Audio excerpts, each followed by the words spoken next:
So Tide will just kind of bring the team fight together a little bit, try to offset some of what Nip has. Decent laner against Lycan too, because you can anchor smash creeps and they grab a Timber. I like the Timber a lot. It's the reason it's kind of good against like aura strats, because aura strats are all about magic resistance and armor, and if you just deal pure damage, then those resistances don't really help. You just need raw HP to offset it. And so Timber can be okay at slowing this down, building up reactive armor. They don't have good magic damage basically, unless Troll goes like a Mjolnir or something. So I think Timber is a really solid pick here. I agree. Timber, this feels like, as we saw before earlier in this tournament, Timber's one of these 10th pick heroes where you go, this is a really good Timbersaw game. And it does seem like a natural answer, as Purge was getting at, to this Visage and this idea of we're going to push earlier on. So before we get into our actual picks, wanted to let you know that WePlay is running a contest that if you go over to the WePlay Twitter, which is at WePlay TV, I believe, or WePlay Esports. Esports. I always get that confused, because I want to put, if you're, all of the cast is going to be signing Valentine's Day cards and sending them out. So if that's something you want, head over. We're going to pick 10 winners, and we would love to send out some stuff to you. That wasn't in my contract. That was not in my Okay, well, Angry Fist Purge will not send you. No, I'm just kidding. Tell me who's going to win. Yeah. Who's going to get this game? What the hell? It's you know, I would normally ignore the monkey in the room, but it's kind of hard this time. What the Sheever has been punished by the pink gorilla because she decided to leave. But the hot chocolate was very delicious. Decided to leave the hot chocolate. Anymore, coming back. And that's going to be the, is this the punishment? Oh, no. The punishment gorilla? No, just fixing the bear. All right, Purge. Who's going to win this game? I'm in fight or flight right now. Well, what's happening again? Who's playing? I need a pick. Come on. Who do you got? I think Nip can win this one. I think they picked the right heroes. I think Timber is a good solution for this push stuff. I think they're back in their game. Okay. 1-1. All right. You've got Nip. I'm going to go NIP. All right. 3 Nips. That's extra. That's a mutation. And for loot.bet, they also say that if you put $1 on NIP, you're going to win $1.47. $1 on Gambit is $2.44. That's for the series. No, this is for the game. For the game? This is for the game. Okay. So. All right. That sounds okay for the game. All right. Yeah. Okay. Well, let's see what Kyle and OD have to say about it. Thank you very much, Rob. Yeah, what do we think? So a Timbersaw picked up. Panel seeming to think this is a pretty hot finisher. Good way to answer the draft. Do you think this is a game where we could see a Timbersaw pop off? Oh, for sure. I mean, when you're given an opportunity like this, 10th pick Timber, and you get first blood. Yeah. It's yeah, this is what I'm talking about. You know, this is the sort of hero that complements Fada's playstyle. He's not a flashy player. Never has been. He is solid because he makes good decisions. He's got a lot of experience, and he is incredibly talented on these tanky positioning-based heroes, like the in, out, like kind of just playing to their limits, sort of inviting you to target them only to turn it around or have his team come and follow up. And another thing NIP, I didn't realize at first, but they had no real objective pressure last game. Now you've got a Lycan, you got a Sven, you got way more ability to play high tempo, and I think it's much better suited for the style of play. Nicely done there, you know, Fada just coming over from the mid to make sure he's the one to get that first blood goal. Yep. And I just look at Gambit's lineup, man. How do you kill Timbersaw? And not just that, there's like so much defense. You have Lich and Sven, the tanking, physical damage reduction. But is there not a point, you know, like, you get like the medallion, the Cellar Crest on the Visage, you got the control with the Shaman, that you can just see this Timbersaw get melted? Is it? I feel like I've seen games where Timbers do die to a Visage if the Timber has a rough start at the beginning and the Visage is having a great lane. To an extent, like the roster is quite nice for that because you have so much lockdown that even if it takes you a while to kill Timber, when he's isolated, he'll still die. And the tag team does ensure that the Visage Birds do at least some damage. So in that sense, you are correct. I like the Troll pick a lot. I think it's like the hard counter to Lycan. You can't ever man up on a Troll, and the mischance affects all your wolves, the necro units you often buy. It's a really grim matchup, and I like that they chose to pick it. Plus, roster awards, Visage shots, like you have the potential to do what they did in the first game and theoretically end this in like 20 minutes again. See if they are able to get the chance to get to that point to do so. Yeah, I mean, talking more about the Lycan pick, you know, what is the sort of reason why we're seeing it here, and why do we not see Lycan more? It's really good against Visage, and it's really good against Tusk Shadow Shaman, because you just run at them, and they just run away. Specifically Roscoe, you kind of just feed. You take away Visage's armor stacks almost right away, and Visage's only peel mechanic is that Grave Chill, and you ignore it, because you're always going to run at peak move speed as that Lycan, regardless of what slowing effects are placed on you. I like the Phoenix as well. I think that's a big key here. Oh, that's... Ooh. Bottom lane, Saxa will be found there. Lots of slow and control with the combination of the Grave Chill and the tag team. And it's a really nice core Phoenix game because it's all about damage reduction. So you have multiple methods of creating a meat shield to put on your allies, but now you can also slow the attack speed of Gambit. You can reduce their damage in the sense that if they target you, then you pop egg. You know, you just giggle. And yeah, it's not the old troll, you know, that can give his team attack speed to help them take down that egg. Yeah. It's also good anti-Ravage as well, because you can just egg the Ravage and prevent that heavy follow-up commitment. And because the Phoenix in sort of a core role, I feel like we don't see that a lot, right? At the moment, it's pretty much support or just not at all. How are you sort of building it as a core? Surely you still go for the Midas, right, as a core Phoenix, or do you want to rush some auras first instead? Maybe get one aura, but you definitely want a Midas on this hero. Let's see. It's level 2, but hard for him to really go for any sort of play with Saxa by 33's side. Any sort of attempt will be interrupted. It's a bit of harassment, but it's going to be the Visage who's got a lane in a place where the Visage is able to farm. I think Immersion's... No, never mind, he's fine. I thought they might go for it there, but even if you get the kill, it's almost not worth, because then you blow dive, and you can't lane for another 35 seconds. Yeah, and top... I mean, you know, Ace is crushing it with the backup of PPD. Yep. Mid's a trade. It's what we'd expect. The thing that's cool about what Gambit can do here is, though, unlike previous games in this tournament, Peter can't just get his Lycan ahead and then TP bottom, because Tide's always going to be able to equalize in a 1v1 in that scenario, even with a level disadvantage. So in that sense, it's a pretty even start, both sides winning their side lane, or one side lane, rather. Would argue that the farm's more valuable on the Lycan, though, because you have a real easy time just chasing down Visage all game. Martian in trouble. Or is he? He's got the hack and FNG by side. He's going to be able to turn with the shackles. They've got the snowball as well to interrupt the dive, and a very smart play there from Gambit.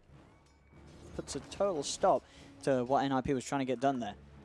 I mean, they know as soon as that stun's been out from Saxa, the shackle opportunity is going to be there. NIP have to be careful. I mean, Saxa has to be careful how he uses that stun. He's almost got to sort of save it for when shackles are going to come out, unless he can be confident that they'll kill the shaman before that's going to happen. Top lane, Afterlife will be found. Ace and PPD continue from having a good lane into an even more amazing. They're 22 and 12. They're totally crushing this top lane, and Ace is having more than enough of a start that he needs on this Lycan. Pretty even thus far. I haven't seen a few of these here. Like, I just haven't seen Lycan played like this entire tournament, even on this patch. There was one game. So I can't remember which team it was, but someone did play a Lycan. But yeah, it was literally just the one. Other than that, yeah, not a common hero at all. FNG goes for the snowball TP out. Nice. It's time wasted. And you're going to get 2 for 2 runes. We see often this stage of the game. Yeah, and these support plays as well from Gambit down the bottom lane. It's giving Dahak a lot of space in that lane. You know, look at the denies. He's got 18 denies at the moment on the Visage in this bottom lane. Yep, and you can see this. So they did what they usually do, right? Peter likes to keep 2-2 lanes, and then he'll swap to his and make a tri-lane happen anywhere from like 3 to 5 minutes. But as you can see up top, like Tide's just running at this Lycan, and even though he's very behind, equal denies on Lycan to the CS of the Tide, they're going to trade from here on out.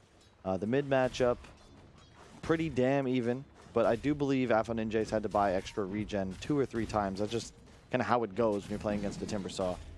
And this is not the place you want to be smoked towards, FNG. You will not kill this guy. Yeah, he's realizing he's going to get a ward down, and we'll see which way he does head. See if he can make something happen. Mid lane, I mean, mid lane's hard. Even if you do get a wraparound as a Tusk, you're unlikely to be able to kill the Timbersaw between the two of them. Just go for a bit of a play around with PPD. PPD has got the Frost Armor. Just FNG looking for the extra control to try and slow him down. Allow the Grave Chill to come in from Tekcac. Is this worth it? They're abandoning the bottom lane.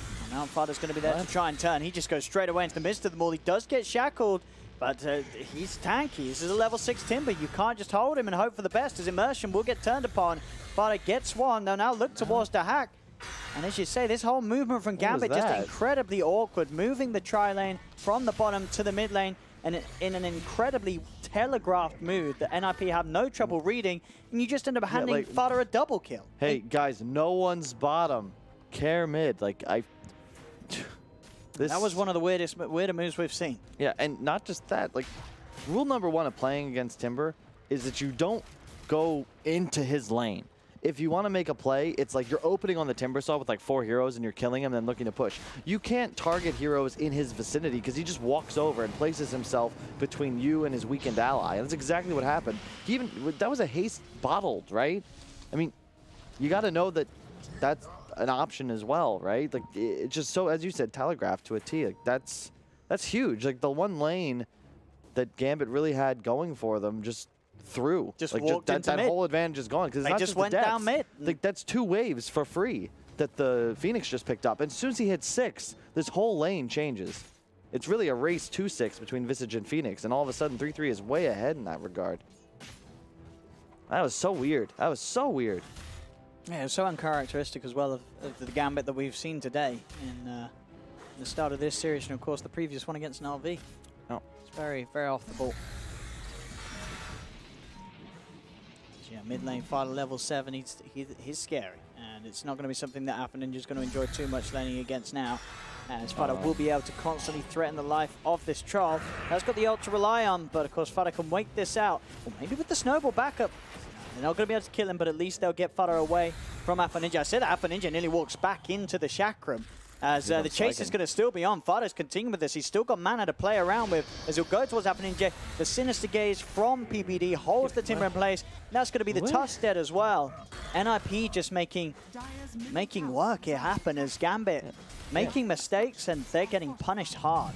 I mean, great movements from NIP, but like Gambit's just making it easy. Yeah, at the same time, they got the Shaman down bottom whilst this was happening. That's a level 4 reactive armor. You're not killing Timbersaw with level 3, sorry, but you're not killing Timbersaw with Tusk Troll. It's just not going to happen. I love that he skilled the 1 point in his Timber Chain, though. You see sometimes Timbersaws just skip it for far too long. When you're against Tusk, you negate the effect of shards, and you ensure that there's really no chance you get isolated in the river and taken down, because you can always just hook to a nearby tree, safely skirt away. Well played NIP. Like, this is their style. This is far more of their comfort zone than it was in the previous game 1. Like, this just fits them. It suits them. The ace is on this minion hero that can scale, look to take objectives later. Fada's on this 200-kilogram beast camping out in the middle lane. And then 3-3 is on something weird and funky that only he likes to play. Although, I mean, I guess Pasha has played this once in a while, the offlane Phoenix. Yeah, I was trying to think what sort of other top-tier teams at the moment play the offlane Phoenix consistently, and there isn't many at the moment. Not many willing to dive into it as a core position, but... Nice little play there from Fada. You know, he's just farming that camp as like a living ward to ensure that he even would have stacked the easy camp or it up, and just to camp these runes. He wants to make sure he gets one. And he'll check top rune. The Radiant side camping these runes. They're actually going to get 3 or they get 4? Yeah, they got 4 bounties. So sure, FNG, you get the haste rune, but that's a lot of gold in the pockets of this Radiant side. Look at this body blocking from Ace here, using the Satire Tormentor to block off the Tide, buying time for PBD to come in with the Sinister Gaze. And that's, that's the top net worth hero of Gambit getting rotated upon and ganked. And now his tier 1 tower in that top lane will also be pressured as the Lycan ready to push in alongside Fada's Timber.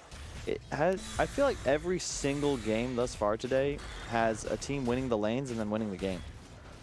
And I do believe we're going to get our 5th here, because... It looks rough for Gambit. There's a 5k lead at 10 minutes for NIP. You just fall behind, and the enemy side, again, it's because the NIP lineup can itemize for durability without sacrificing damage. Yeah. Thus, Gambit, no matter what you buy, no matter what you do, you're never going to be stronger than NIP. They're out-farming you, they're out-pressuring you, and you're banking on now them making a mistake. You can't even really sneak Roche for a little while. Like, Immersion's level 4. He has not got a Dota game. And, man, I don't know what you do to get back into this, to be honest. So and what sort of build do you have to go, like, on the troll? I mean, you know, how do you sort of get yourself out of this position? Do you go for the farming items like the Battle Fury, or do you have to go for the fight now? I mean, you can't fight now. Got his medallion. And this is the thing, like, look at this. Like, you have a Midas on Phoenix already. Yep. Lycan's just farming. Timber's just farming. These heroes are going to continue to scale, and it's so easy for the They're rotate. going to pretty much sit at the top of that net worth for the rest of the game if it continues like this.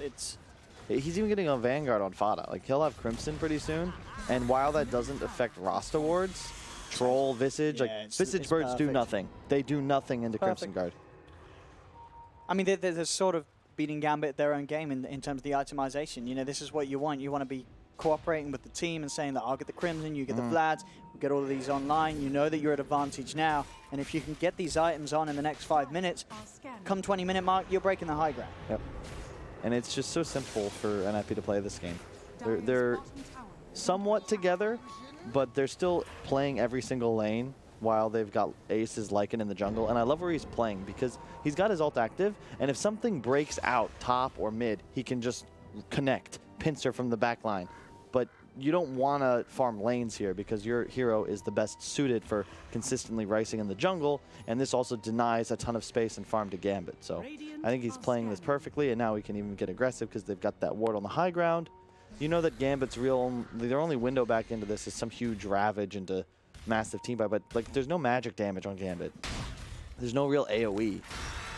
Their draft is predicated on being ahead, but this game NIP won the lanes, thus is this like he's alone? Fada's just chasing down two heroes. Yeah, I mean, he doesn't care. He knows there's no threat to him at all. He's now got the backup of PPD. Frostdown is down onto him. Ravage has to come out from Afterlife. But Afterlife, he's almost certainly going to still die. The Snowball will slow down Fada a little bit, but the Chakram comes out. Sinister Gaze is there to control the Tusk. Avanin just trying to go in with the ult onto Fada, but Frostdown back up again. Fada can turn with the last bit of mana.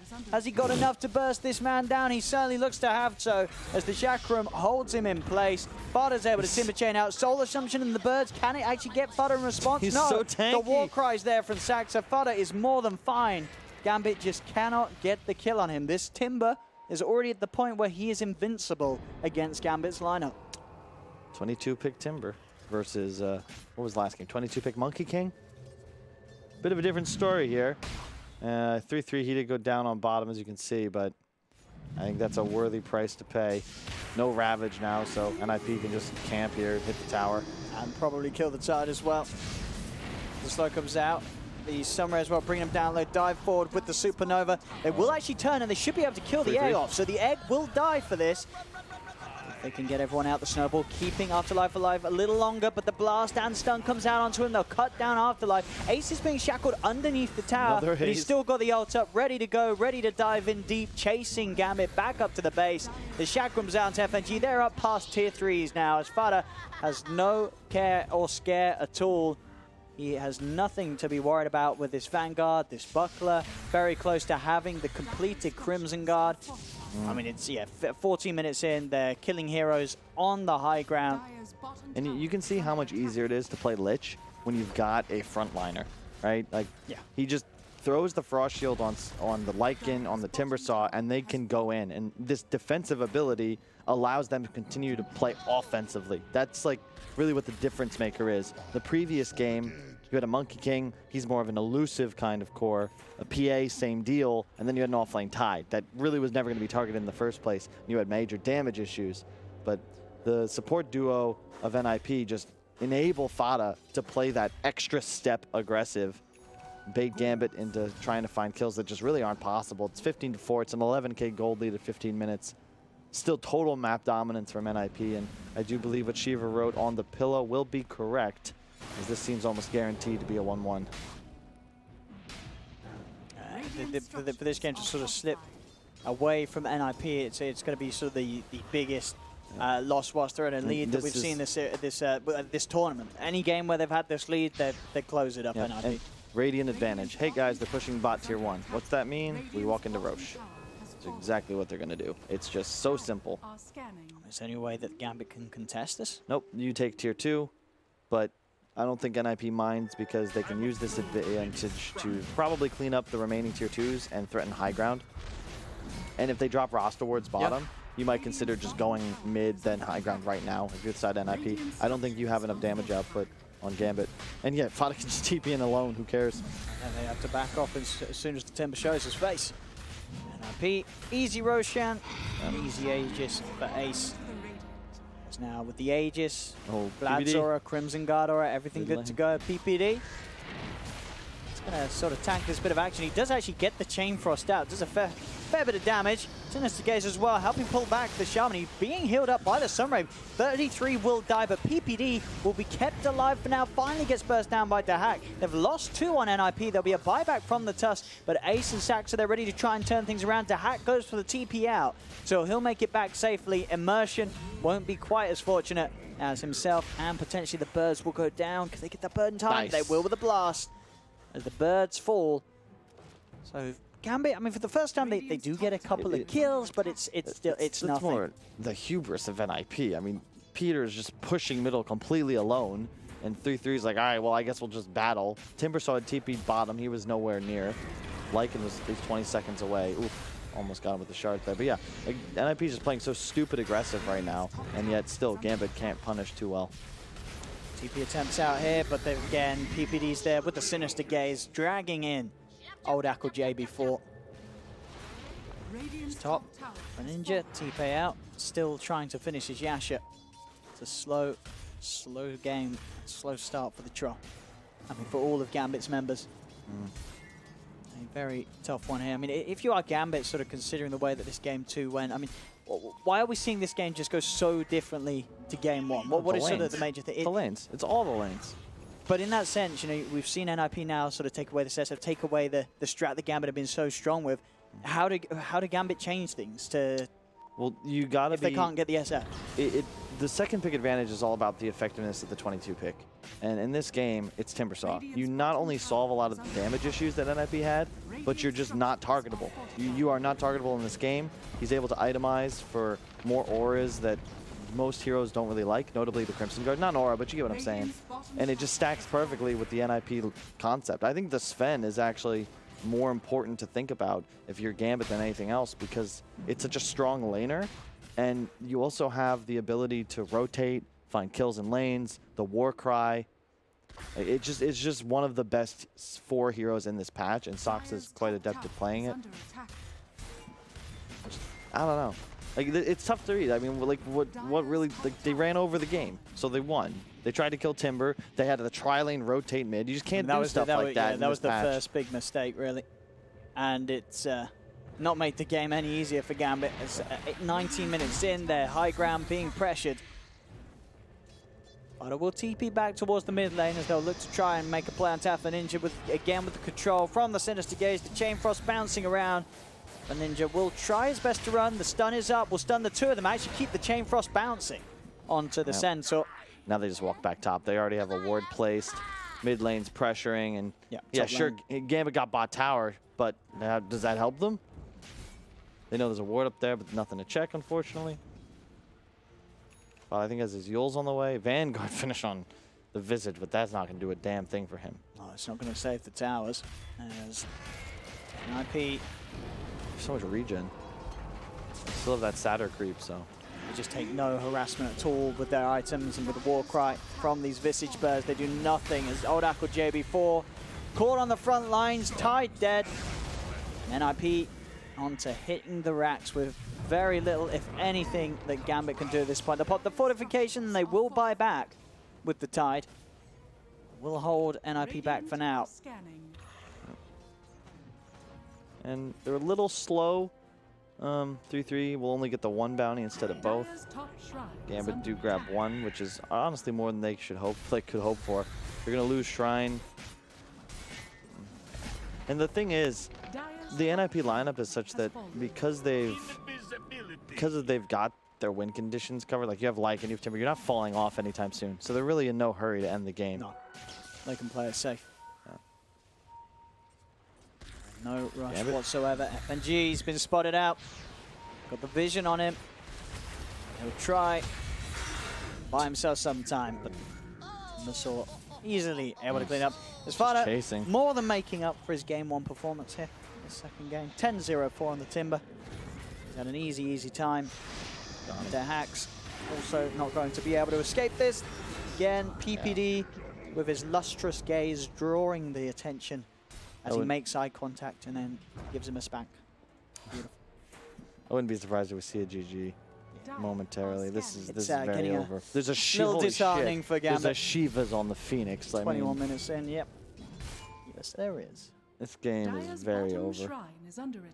And it's just a well put together draft, really. I'm sure if you ask Fada, you're going to be like, Fada, why did you lose game 1? He's going to be, it was the draft. Yeah. Whoever gave me that Monkey King was they were crazy. This is what happens when you give me a good hero, PPD. It was last pick Monkey King, right? I'm not crazy. They were Radiant second pick? I believe so. I think so. Yeah. So they picked Monkey King into a Shadow Fiend. I would have understood it if maybe they ensured he was up against like a melee hero. Yeah, but even then, what was it? CK, like, it really wasn't a good Monkey King game. CK Visage, SF, like, Monkey King dies to physical damage and high reach, and they had both of those. He also needs a lot more time to come online. Maybe it was them proving a point. Maybe Fada said, trust me, Monkey King is really good. Just let me show you. And then people just like, all right, my friend, you go for it, boy. Yeah. And then that happened. It's true. You have to learn. You have to learn from your own failures. Yeah, it was an experiment. It was an example. People are saying, there we go. Now you're never going to play again. You're relegated back to the tank. That's your role. All right. Yeah. So how do you feel? What do you think of? I don't know. How are you, Owen? How do you feel? I'm good. You feel good? Yeah, I'm looking forward to game 3 now. Because I believe we're not going to see 3 consecutive games of this. I don't know about that. You were here around for TI4, right? Yeah. I mean, are we back at that meta? You tell me. You've watched games all week. What's it feel like to you? I mean, it certainly feels like games are shorter on average, aren't they, at the moment, compared to some of the previous patches. Well, I just point towards lanes. Like, I don't... As soon as Gambit make that move mid, I almost think this game's over unless NIP make an egregious error. It was their game to lose, I guess, is what I'm trying to say. Without the tide, there really is nothing Gambit can do to slow this one down, and all this is just extra time for them to consider how they're going to open the draft for game 3. It's the same story. You have a Lich and 4 strength heroes.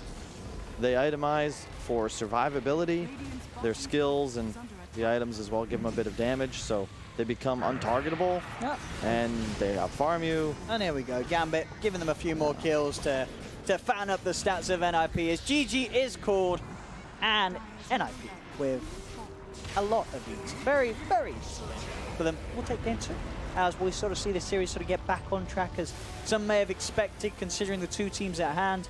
NIP to have that sizable advantage in